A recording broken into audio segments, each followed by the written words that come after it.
folks. This is Emarina, and I am back with another commonly asked question in my series for my trauma responsive education Substack. So, the question for today is, how do we tell the difference between educational trauma and other kinds of trauma? This is one of those questions that just sort of has been circling around the last couple of years since trauma became more part of our awareness in our sort of work and in our daily lives. And the conversation around educational trauma has really been through the lens of healthcare and not through the lens of educational trauma itself. And there's a difference. I'm not going to talk about that today, and go into that extensively, but I just want to reframe the question and then tell you why I think it's important for us to really be considering this. So the question I get asked is, how do we tell the difference between educational trauma and other kinds of trauma? And my reframe is, what information about lived traumatic experience do teachers truly need to support students?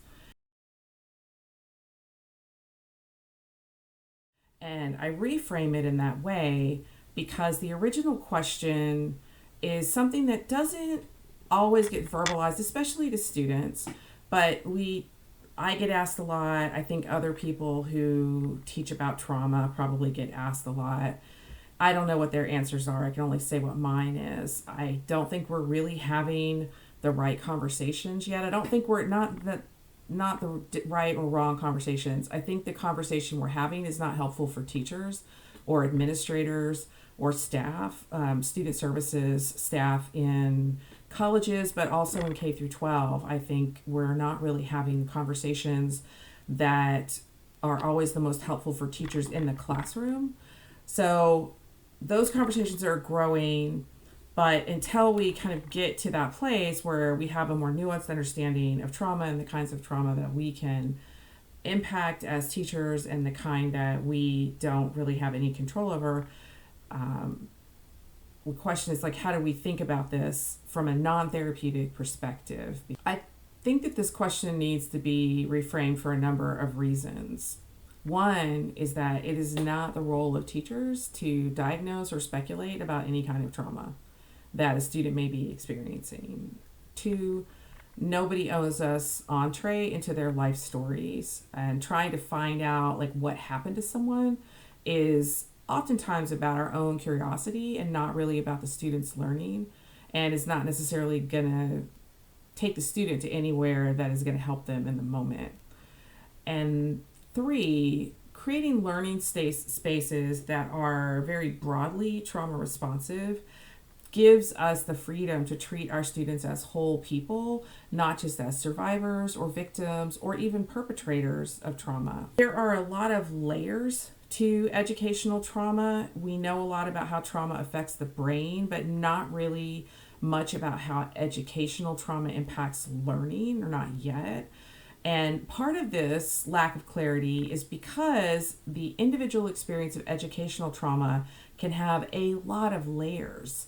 And some of those layers include shaming or punishment for perceived mistakes or failures, forced assimilation into unfamiliar structures of knowing and learning, bullying and violence, feeling ignored, invalidated, or overlooked, and systemic and structural oppression and domination.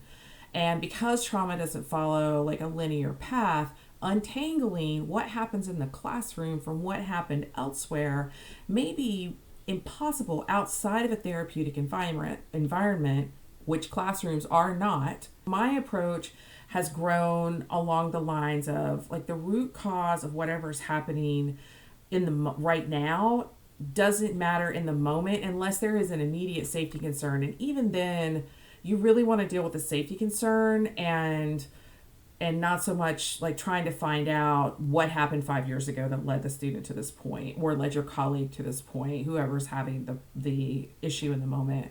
So handling those moments in ways that preserve dignity and relationship, that's the number one priority.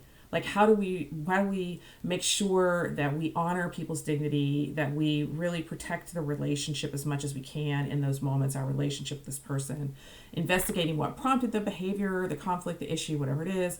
That can happen later if it's even something that we should be pursuing. And finding that precipitating factor sometimes can be important for a number of reasons, but we just may not be the person who needs to be finding that out. There's a lot of gray space in the area around wanting to be supportive and then opening these doors that we don't know how to close for people.